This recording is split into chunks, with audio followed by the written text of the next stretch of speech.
The accused must stand up.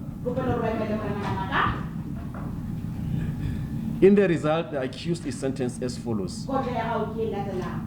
Count 1. You are sentenced to 8 years imprisonment. 8 years. Count 2. You are sentenced to life imprisonment. Ha dia kahlolo moahlodi Make Kganyago o hlalositse Manaka e le monna ya kgopo ya senang moya wa botho le lapa le thabetse kahlolo ena mme le botjhotjhisi le bona bo kgotsofetse. O re nyewe ena e nkile nako e telele haholo mme ka lebaka lena lelapa le ne le se le ikutlwa le kgathetse ke yona fela le thabile. As NPA welcomes the sentence and hope this sentence is going to send a clear message to the rapists and murderers who are busy violating the rights of the vulnerable group.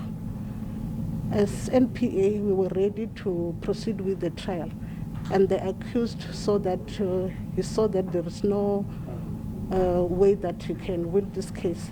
He tendered a guilty plea.